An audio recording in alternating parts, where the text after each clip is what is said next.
Chapter 2, The Chemistry of Living Things, Screencast 3.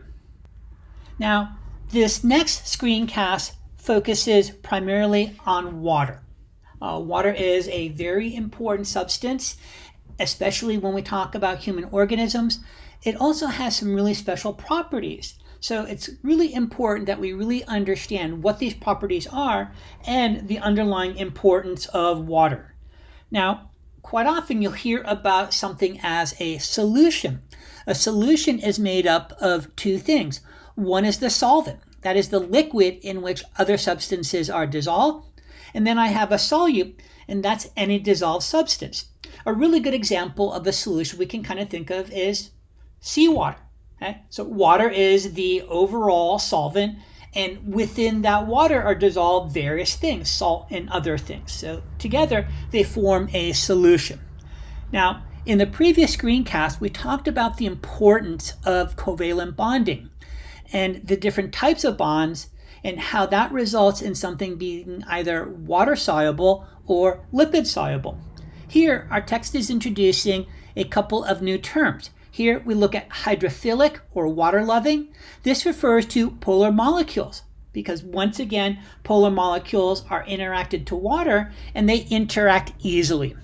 Hydrophobic or water-fearing, now we're looking at nonpolar covalent bonds in a particular substance.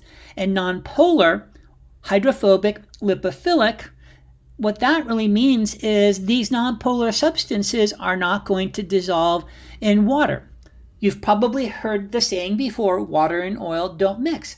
That's why. Oil is nonpolar, and when we look at water, that's polar. They don't mix together at all. You shake them, they still separate out. Now, at body temperature, water is liquid. Now, water, based on heat, has the ability to change overall shape. It can be a solid, it can be a liquid, and it can actually be a gas or a vapor. Now, probably the most important job associated with water in the body is transport function in the blood. 90% of blood is actually made up of water. Now, that water is going to be found in two separate places or compartments. There's intracellular spaces, and that is the water found within a cell. And I have extracellular water. That is water that's found between cells. What's important to find between those two, most water in the body is found inside of cells or that intracellular component.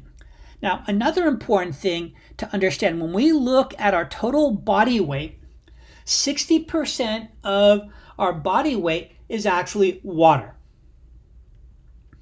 Now, water has one really important property, and that property is the ability to hold on to heat with very minor increases in temperature. Now, one of the things that our body regulates very, very tightly is body temperature. When body temperature increases, a couple of things happen.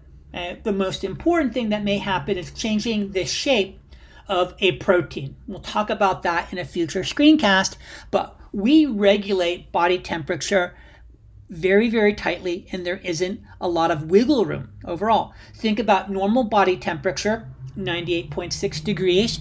And one number that we've become very comfortable with regards to being a potential sign or symptom of COVID is body temperature greater than 101 degrees or a fever. So once again, not a lot of wiggle room when we talk about what's considered to be normal body temperature. The other role of water that helps regulate body temperature is when we sweat. When we're moving, that water will actually, on our skin from sweat, will actually evaporate, and that results in an ability or allows us to shed excess heat quickly. Now, got to be moving, okay? If you're in a humid environment, just standing and just sweating, that's not going to have any cooling impact because that water is not evaporating. Now, we're also going to see different types of chemical reactions. There's one known as the synthesis type reaction.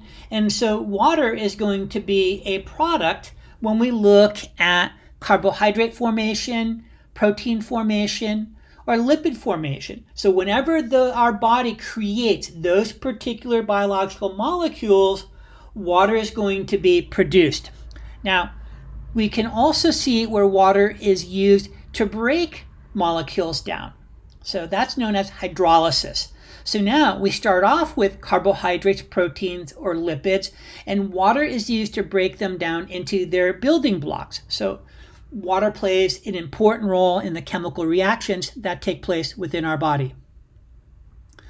Now, another important thing that I'm going to tie in here that's not really totally associated with water, and it kind of stands on its own, but I didn't want to do a separate screencast to focus on pH. And pH is basically a measure or concentration of hydrogen ions. Now, an acid is basically defined as any molecule that can donate hydrogen ions. So if you have a particular solution that has a high hydrogen ion concentration, it's an acid. A base is going to be any molecule that actually accepts that hydrogen ion.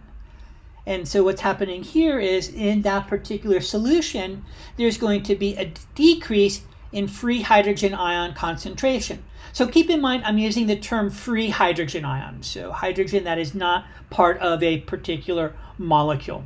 Now, the scale that's used to measure acidity or basic is the pH scale. And what the pH scale actually is, it's a measure of hydrogen ion concentration. Now, I will not have you memorize the formula used to calculate pH because it's a rather complex formula, and I'm not even going to introduce it to you. But what I do want to introduce you to is the pH scale. Now, along with body temperature, pH is another one of those things that our body regulates very tightly. And once again, the reason why is the impact that pH has on protein structure. So once again, this is something that we will address in a future screencast. Now, the pH scale basically goes from 0 to 14. 7 is neutral. Below 7, we consider to be an acid. Greater than 7, we consider to be a base. I think this is an important concept. And let's kind of look at some examples. All right. So a lot of acids that are used in chemistry, so hydrochloric acid, concentrated nitric acid, have a very low pH. But what we're going to find out a little bit later, we actually have hydrochloric acid in our stomach. So it plays an important role in digestion. Now, if we look at lemon juice, vinegar, cola, tomatoes, coffee, think about that. Okay? Those are those things that we ingest commonly. Okay? I have a lot of those, but I don't find myself going into a pH imbalance because my body has the capacity to handle these acidic substances. Now, if we look at things that are basic, okay, so now a pH of greater than 7, we're looking at things such as baking soda, soapy water, ammonia, bleach, drain opener.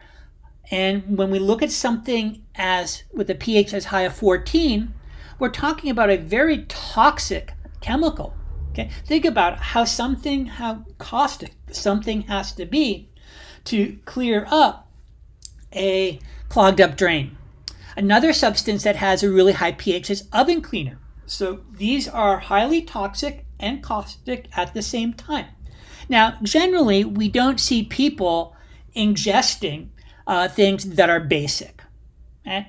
Look at it. Those are really toxic things. Now, if that does happen, so let's say you have a toddler that has a habit of getting into things, or like my dog who knows how to open cabinets and things like that, if my dog or that toddler gets into these things, you have to contact that poison control center and get to the hospital pretty quickly, because we are talking about some very, very toxic substances, those that actually have relatively high pHs.